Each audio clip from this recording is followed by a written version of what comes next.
Welcome to a time when vampires weren't sparkling. They were seducing, slaughtering, and redefining horror one blood-soaked frame at a time. The 1990s gave us a wild mix of gothic romance, underground cult hits, and genre-bending chaos that took the vampire mythos to bold new places. Whether you're a fan of tragic immortals, action-packed hunters, or mind-bending art house flicks, these bloodsuckers left their mark and their bite on cinema history. Welcome back to your nerdy show. I'm your host, Spoiler Master. In this countdown, we're sinking our teeth into the top 9 vampire movies of the 90s. Let's see which films rose from the crypt and which ones ruled the night. There's a bunch of fucking vampires out there trying to get in here. Bram Stoker's Dracula, 1992. When it comes to sheer gothic beauty and emotional weight, Bram Stoker's Dracula stands tall. This visually stunning adaptation of the classic novel gave the vampire mythos a high art makeover. With Gary Oldman playing Count Dracula in a mesmerizing and deeply tragic portrayal, the film emphasized the eternal pain of love and loss. Keanu Reeves, Winona Ryder, and Anthony Hopkins round out the main cast, each offering iconic performances despite some controversial accents. What sets this film apart is its commitment to practical effects and theatrical set design, creating a dreamlike world that reflects Dracula's inner torment. The story isn't just about a vampire's thirst for blood, it's about an undying love that spans centuries. Coppola's film revived the romanticism of the vampire while staying true to the dark roots of the original tale. It's operatic, bloody, sensual, and above all, unforgettable.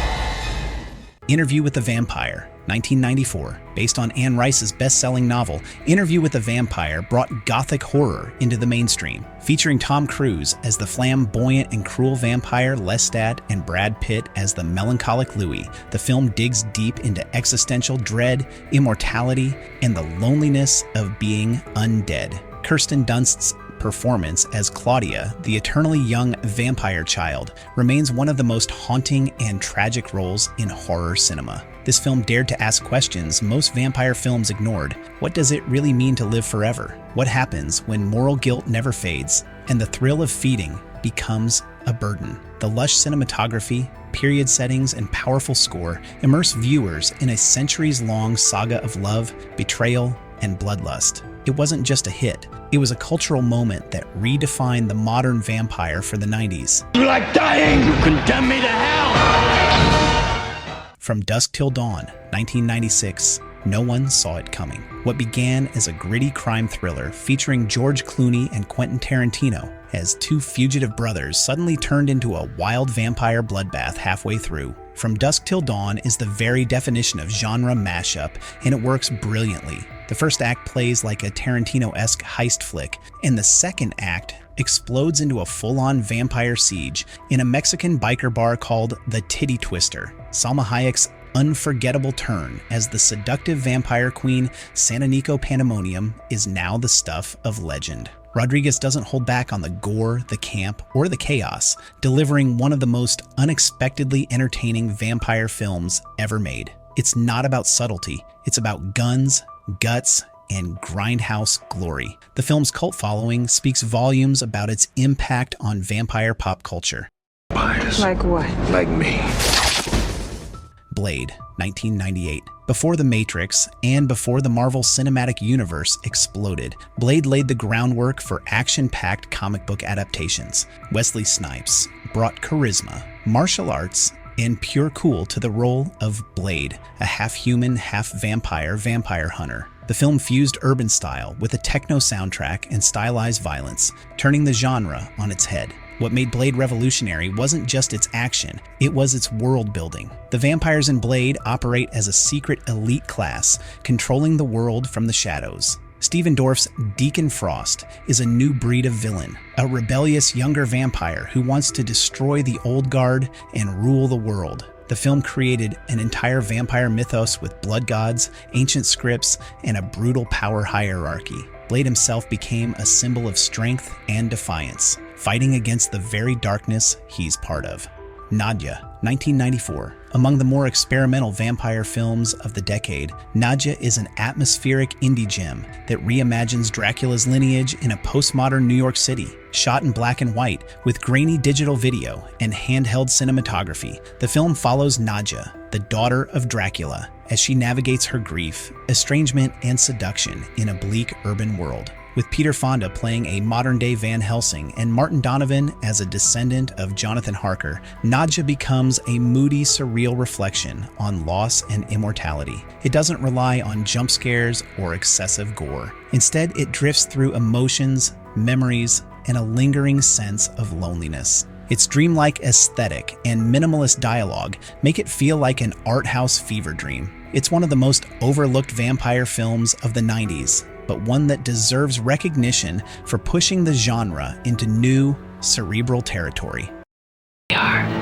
We drink to escape the fact we're alcoholics. We're not evil. The Addiction, 1995. In a decade full of stylized vampire tales, The Addiction stands apart as one of the most philosophical and unsettling. Shot in stark black and white, the film follows a New York philosophy student named Kathleen, played by Lily Taylor, who is bitten by a mysterious woman and descends into vampirism. But this is no ordinary vampire movie. It's a raw exploration of guilt, addiction, and moral collapse. Abel Ferrara uses vampirism as a metaphor for heroin addiction and spiritual decay, weaving in references to Nietzsche, Heidegger, and the Holocaust. The result is deeply cerebral and disturbing. Christopher Walken makes a haunting appearance as a long-surviving vampire who has learned to control his cravings. But Kathleen is not so lucky. Her descent is brutal and self-destructive, a nightmarish journey into the darkest corners of the human psyche. The Addiction is a hidden gem of 90s horror, intellectual, grim, and unforgettable.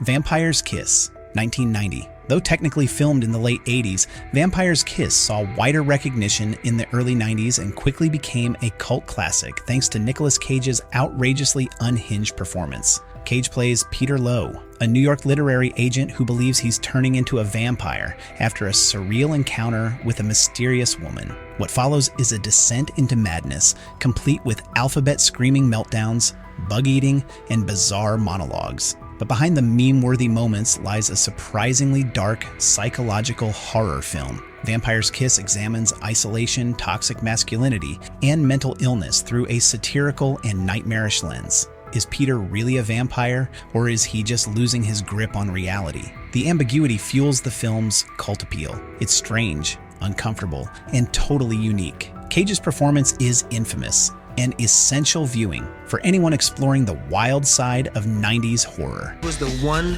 person I could really count on. Buffy the Vampire Slayer, 1992. Before the beloved TV series came Joss Whedon's original movie script, Buffy the Vampire Slayer. Starring Kristy Swanson as Buffy, Luke Perry as her love interest, and Donald Sutherland as her watcher, the film introduced a teen cheerleader who discovers she's the chosen one, destined to fight vampires. While the film was more comedic and lighter in tone than its TV successor, it laid the groundwork for one of the most iconic vampire franchises in pop culture history. The movie's mix of campy humor, teen angst, and supernatural elements didn't initially resonate with all audiences, but its cult status grew over time. Buffy's evolution from airheaded valley girl to fierce vampire slayer was a subversive twist on the typical horror heroine. It also introduced the idea that high school could literally be hell, an idea the TV show would take to genius levels. The movie may not have reached the heights of the series, but it's a pivotal piece